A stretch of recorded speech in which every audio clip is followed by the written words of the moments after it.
আকাশবাণী কলকাতা জেলার চিঠি পূর্ব বর্ধমান থেকে লিখেছেন আমাদের সংবাদদাতা তনুশ্রী বন্দ্যোপাধ্যায়।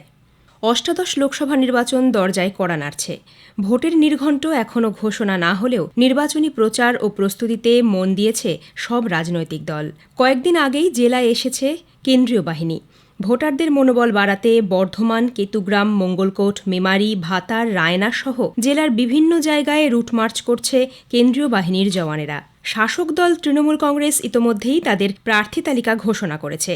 জেলার দুটি লোকসভা আসনেই তারা এবারে নতুন মুখ এনেছে। বর্ধমান পূর্ব লোকসভা আসনে প্রার্থী হয়েছেন ডাক্তার শর্মিলা সরকার।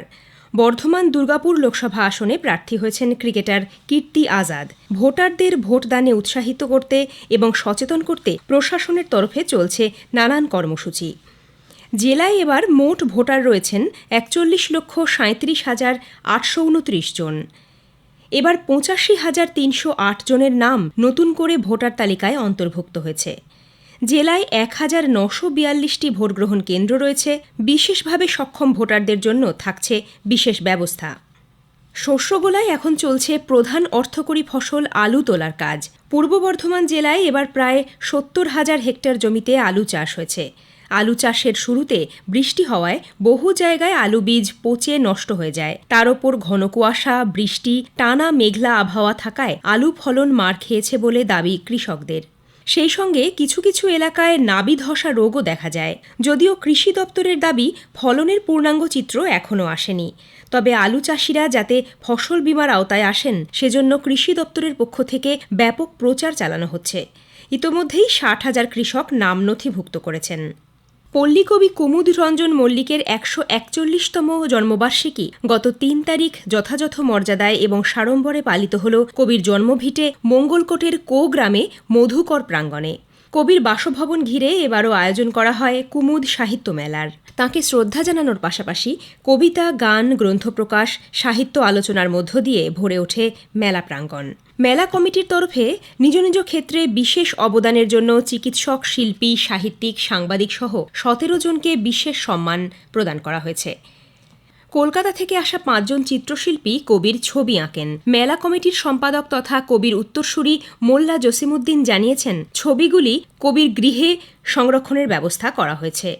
জেলায় সাড়ম্বরে পালিত হল শিবরাত্রি উৎসব। বর্ধমানের নবাবহাটে 108 শিব মন্দিরে শিবরাত্রি উপলক্ষে বিশেষ পুজো পাঠের আয়োজন করা হয়। দূর দূরান্ত থেকে বহু ভক্ত আসেন শিবের মাথায় জল ঢালতে। মন্দির প্রাঙ্গণে বাউল কীর্তন সহ শিব পুরাণ পাঠ ও ধর্মীয় এবং সাংস্কৃতিক অনুষ্ঠানের আয়োজন করা হয়। শিবরাত্রি উপলক্ষে 108 শিব মন্দির চত্বরে বসেছে 7 দিনের মেলা। প্রতিদিন মেলায় ভালোই ভিড় হচ্ছে।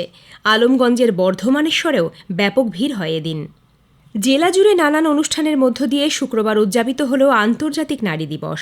একটি স্বেচ্ছাসেবী সংস্থার উদ্যোগে বিভিন্ন পেশায় যুক্ত বর্ধমান শহরের বিভিন্ন প্রান্তের 50 জন মহিলাকে সম্মানিত করা হয়। গ্রামের প্রান্তিক মহিলাদের আত্মনির্ভর করে তুলতে আউশগ্রাম 2 নম্বর পঞ্চায়েত সমিতির উদ্যোগে মশলা তৈরির মেশিন দেওয়া হয়েছে। কাটোয়ার কাশিরাম দাস বিদ্যায়তন প্রাঙ্গণে 32তম কাটোয়া বইমেলা শেষ হল গত 11 তারিখ। বিলুপ্তপ্রায় টোটো জাতির নিজস্ব বর্ণমালা বোর্ডে লিখে মেলার উদ্বোধন করেন পদ্মশ্রীপ্রাপ্ত ধনীরাম টোটো।